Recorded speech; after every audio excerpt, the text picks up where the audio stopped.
Graça e paz da parte de Deus, alegria estar novamente reunidos para neste momento nós meditarmos na palavra de Deus. Para fazê-lo, vamos abrir nossas Bíblias no livro do Atos dos Apóstolos. O Atos dos Apóstolos, amigos, é como o Gênesis da Bíblia. É o começo desta organização gigante chamada igreja. E tem aqui o relato do seu início. O capítulo é o 5 e fala de umas figuras aqui bastante estranhas e gozadas. Vamos ver. Entretanto, certo homem chamado Ananias, com sua mulher Safira, vendeu sua propriedade, mas, de acordo com sua mulher, reteve parte do preço e, levando o restante, depositou aos pés dos apóstolos. Então disse Pedro a Ananias: por que encheu o diabo o teu coração para que mentisses ao Espírito Santo, conservando parte do valor do campo, reservando parte do valor do campo? Conservando, porventura, não seria teu? E vendido, não estaria no teu poder?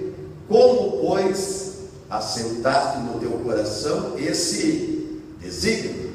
Não mentiste ao homem, mas a Deus. Feche os teus olhos. Senhor Deus e Pai, aqui está esse texto que escolhemos. Dentre as inúmeras pérolas da tua palavra, nós escolhemos, Senhor, esse texto. E agora não temos habilidade, conhecimento, não temos estrutura nenhuma. Precisamos de Ti, Senhor, porque foi o Senhor quem escreveu, o Senhor é autor, e só o Senhor pode discernir. Ajuda-nos neste momento e prepara o nosso coração para ouvi-lo. Nós te pedimos em nome de Jesus. Amém. Eu coloquei como tema nosso coração, aliado ou inimigo.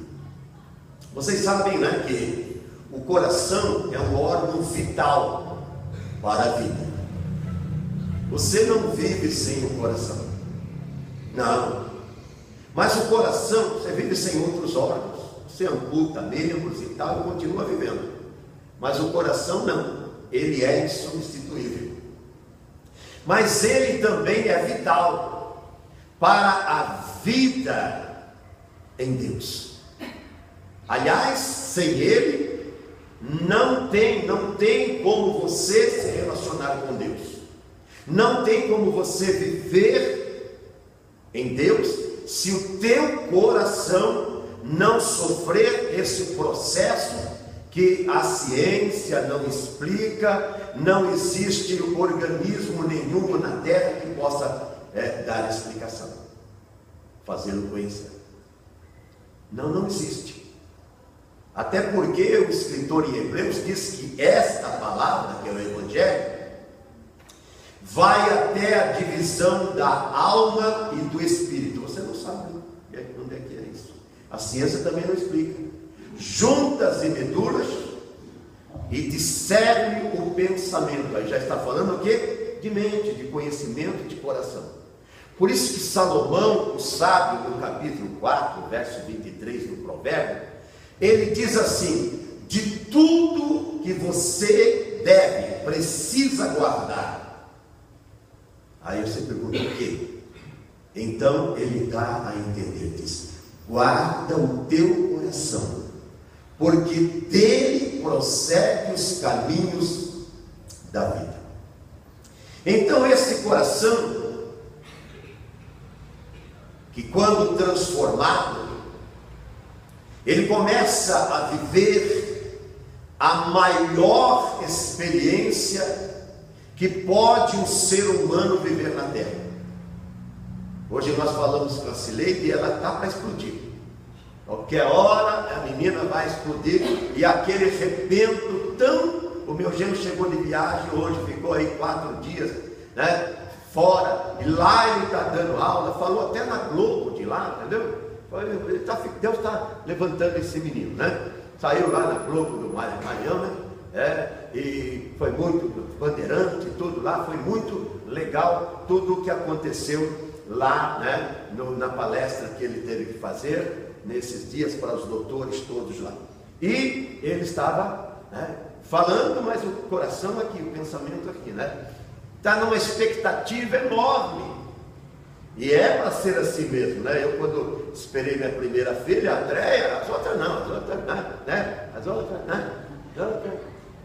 mas a primeira filha, poxa vida, uma expectativa enorme, o cuidado que a gente tem com a mulher, puxa vida, teve as mulheres dando a luz, sempre o primeiro filho, porque a gente tem um cuidado com ele, até eu, o Vitor, se pudesse dar uma asinha nela para ela voar, e ela está quase assim. Pois é uma experiência gloriosa, mas não se compara à experiência o que Jesus falou lá em João capítulo 3, verso 3.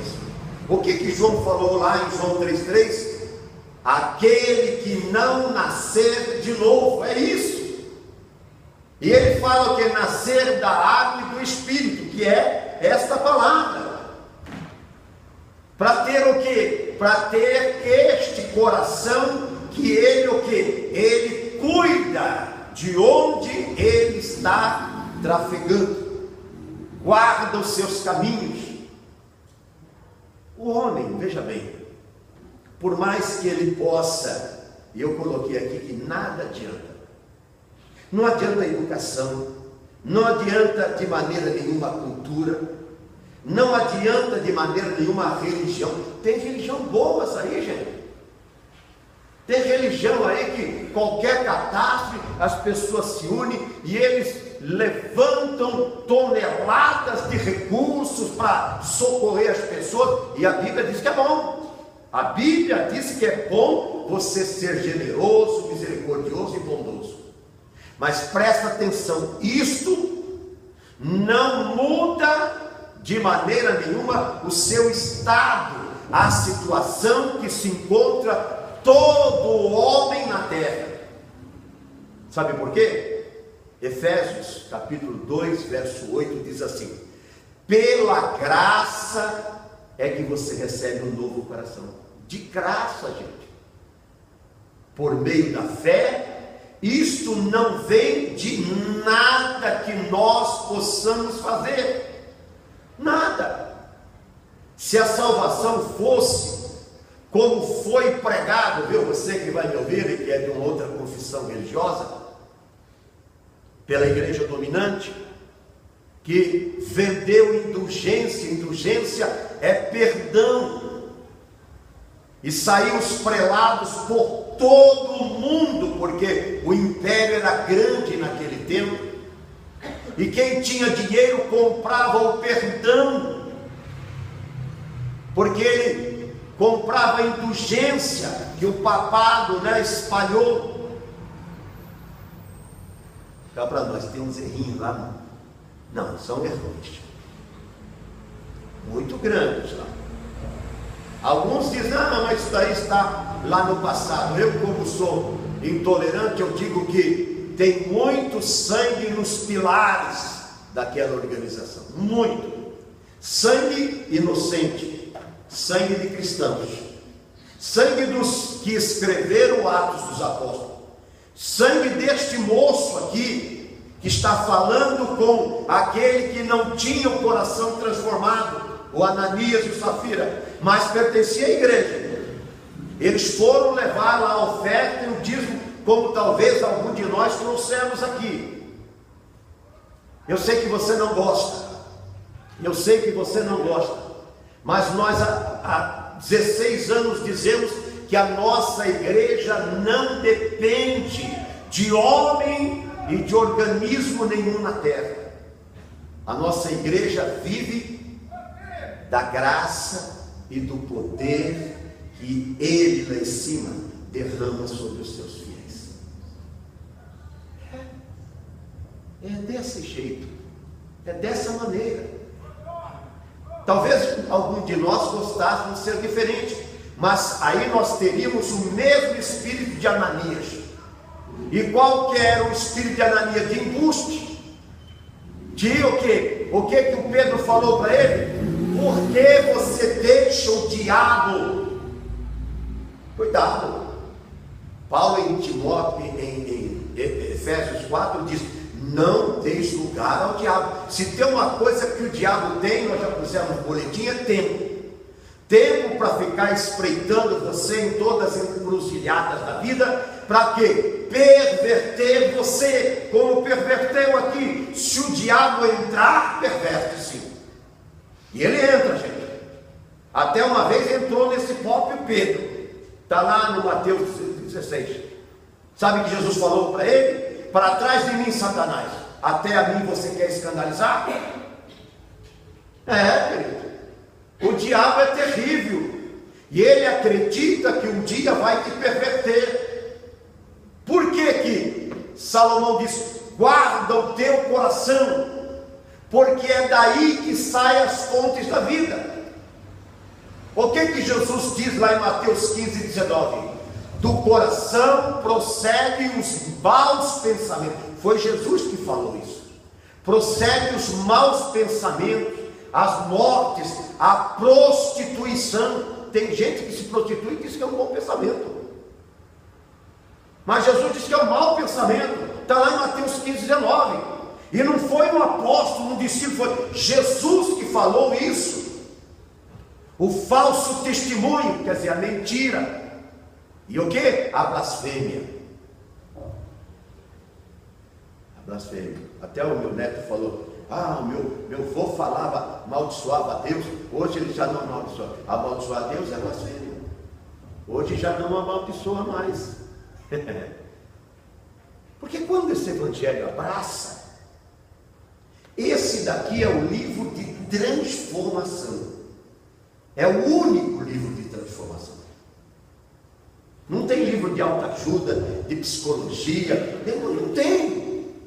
Agora, este livro, a palavra de Deus, se permitido, veja bem, tem que ser permitido, porque se você não quiser, não tem. Eu já falei aqui que Deus, Ele é todo, Ele não é poderoso, Ele é todo poderoso, está lá em Apocalipse 1:9. Só que Ele não pode o quê? Ele não pode intervir na sua decisão. Ele não pode. Ele não pode entremeter-se na tua intenção, nos teus propósitos, nas suas intenções. Ele não pode decidir por você. Se pudesse, ele salvava o quê? O mundo todo. Mas a Bíblia diz que vai uma grande multidão para onde? Para onde? Pode gritar, para onde? Para o inferno. A maior parte, ele diz. Está lá em Mateus 5. Olha, Mateus 25. O que ele diz lá? A partir do verso 36. Ele dirá aos que estiverem à sua direita: vinde benditos do meu Pai. Mas no 41 ele vai dizer uma grande multidão: apartai-vos de mim, malditos, para o quê? O fogo eterno. Sabe quem, se você for lá, você vai encontrar? Ananias e Safira. Se você incorporar o versículo 36 de Mateus 25, você vai encontrar o Pedro, esse camarada que falou: por que você deixou o diabo encher o teu coração? Para você mentir? Quem é que é o autor da mentira? João 8,44 diz que é o diabo. Aquele que inventou a mentira é o diabo. Aonde ele inventou? No paraíso.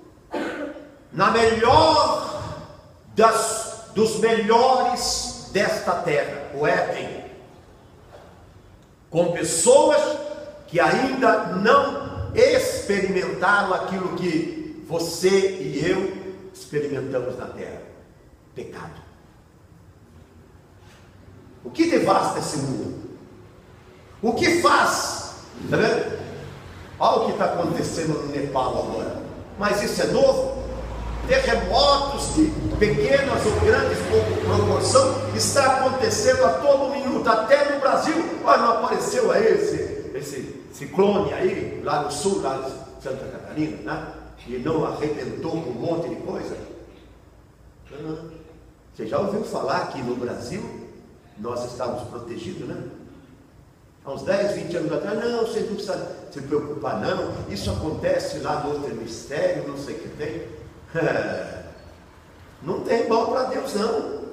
Não tem ninguém que está protegido, a não ser aquele que se coloca, como diz o Salmo 91. O que está escrito lá? Debaixo das tuas asas você estará seguro. Só fora das asas desse Deus, se você sair debaixo da mão dele, sabe o que vai acontecer com você? O diabo vai te catar. Catou o Ananias aqui, e ele passou dentro da igreja a ser um mentiroso. Aliás, cá para nós, está cheio deles, hein?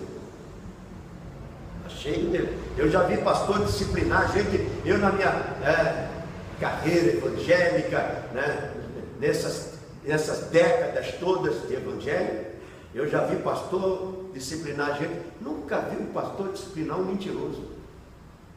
Nunca vi. Como se o mentiroso não fosse para o inferno. E tem gente, presta atenção, que ele mente desbragadamente até aqui em cima do púlpito.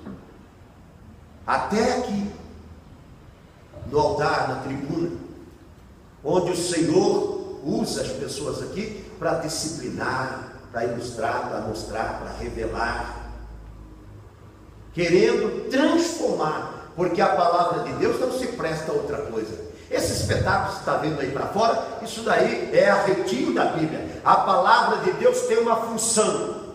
O que que diz? Eu vim buscar e salvar o perdido. Lucas 15:10. O Evangelho só se presta a isso. Se ele não puder transformar a sua vida, sabe o que você vai ser? Um religioso.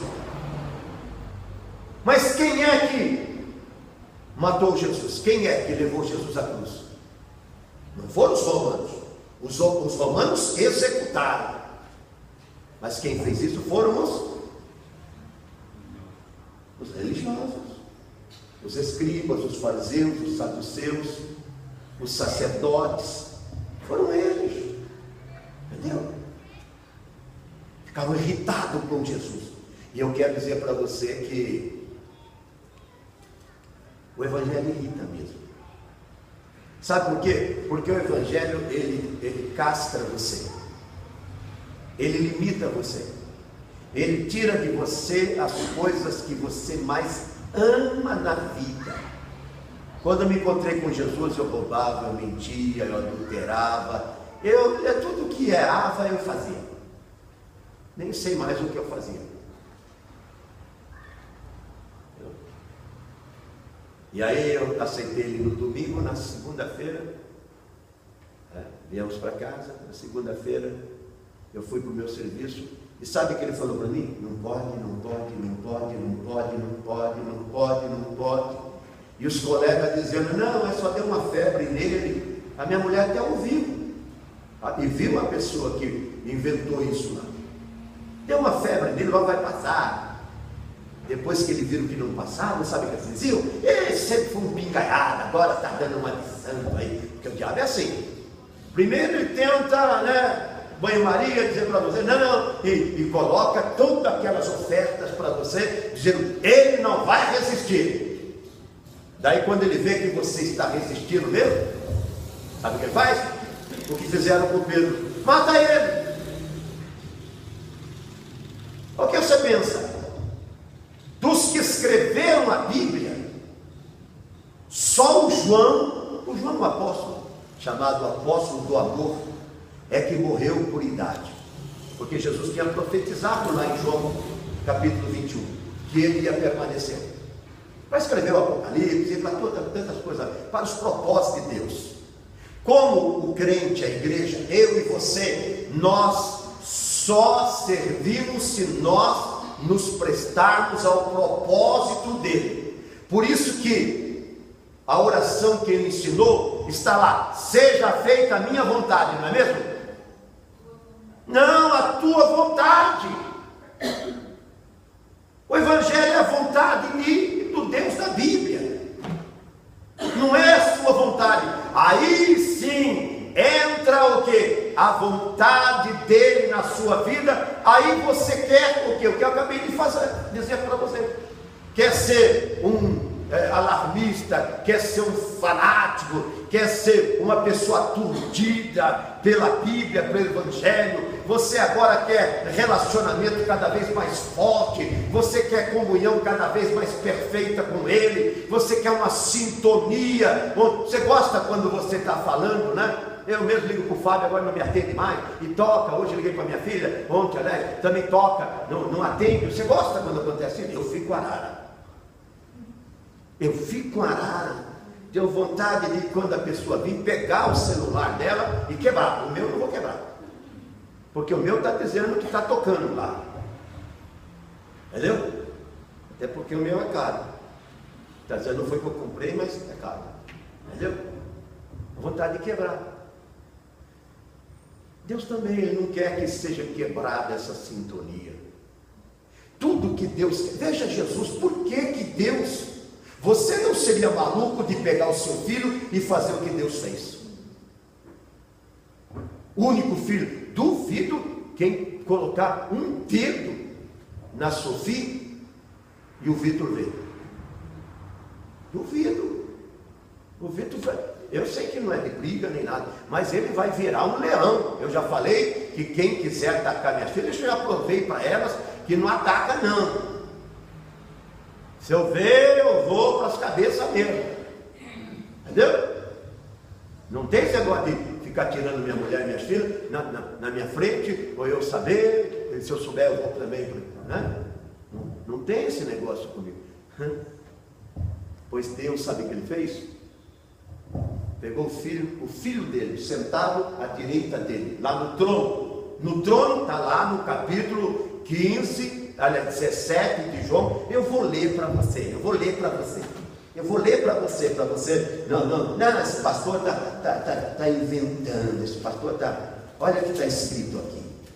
Olha só. Agora, Pai. João 17, 5. Glorifica-me junto de ti com a mesma glória que eu tinha contigo antes de que existisse o mundo. O Filho ali sendo glorificado. Glorificado por quem? Pelo Hamilton? Por mim? Não, por anjos, arcanjos, querubins e serafins, seres perfeitos, santos, glorificando Ele. Aí o Pai pega o Filho e dá de bandeja aqui para essa terra. O que fizeram com Jesus? Arrebentaram a vida dele aqui. E a Bíblia minha diz que ele, como ovelha muda, não abriu a sua boca. Por isso que entra a máxima, né? Deus amou o mundo de tal maneira. Tal é incompreensível. Para que, se você crer, você tenha vida eterna. O que é vida eterna? Um novo coração. O coração agora não mais, né, contaminado pelo pecado. O homem sem esse novo coração, ele é amante de si mesmo. Está lá em Timóteo 3. É uma pessoa que é ele na terra, Deus nos céus, se ele não puder inverter a ordem. Ele ficar no céu e com Deus na terra. Essa é a natureza sua, a natureza minha, a natureza adâmica. Agora, quando nós recebemos, como Nicodemos recebeu lá em João capítulo 3, esse novo coração, aí o que o Nicodemos é? Testemunha de Jesus, é seguidor, é discípulo, e é o que? Esta palavra que faz a diferença. E aí então processa-se o milagre, que a ciência não explica. Os recursos desta terra não pode de maneira nenhuma fazer entender. Sabe por quê? Jesus mesmo falou: o vento assopra onde ele quer, você ouve, mas não sabe de onde vem, nem para onde vai. Aí ele diz: assim é todo aquele que é nascido do Espírito. O nascimento natural, né? A minha filha vai pôr no mundo uma pecadora. Vai nascer essa semana ali, no máximo na outra. Vai nascer o quê? Uma pecadora. Bonitinha, pecadora, mas se olhar para ela, pecadora. Pecadora. Por quê? Nasceu do homem. Nasceu da semente adâmica. Lá na frente, um dia ela vai ter que ouvir essa palavra. E o coração dela vai ter que ser quebrantado. Sabe qual é o grande problema dos filhos dos pastores? É que eles crescem num lar só ouvindo a Bíblia. E depois eles acham que já não precisa mais. A confissão. Jesus não se submeteu ao batismo? Ele precisava ser batizado? O João, que é o batista, não falou para ele: eu que preciso ser batizado por ti. Ele falou: deixa para cumprir toda a justiça. Jesus, ele fez tudo que o Pai determinou para fazer. E ele diz o quê? Quem deu crédito à nossa pregação e manifestou o braço. Esse negócio de levantar o braço não é um ritual criado pela igreja, não. Isso daí é uma confissão que você faz publicamente. Para quê? Para que os homens, a igreja veja, os anjos vejam e Deus também se alegre vendo que você abraçou a oferta gratuita que Ele deu a você, para servir de testemunho. Então as pessoas pensam que é um negócio trivial da igreja, nem precisa. Precisa sim. Para você receber esse novo coração, agora você recebe o coração de Deus. Queridos, o coração de Deus é maravilhoso. Sabe por quê?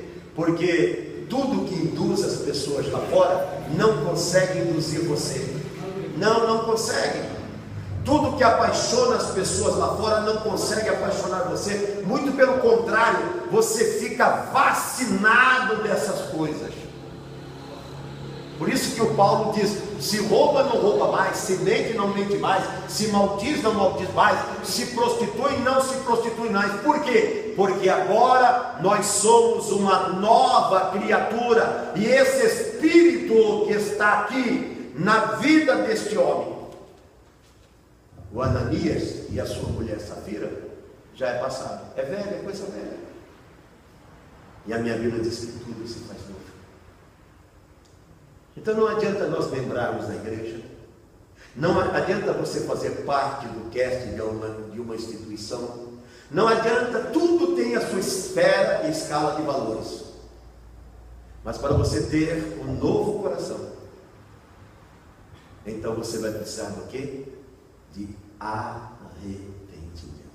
O que é arrependimento?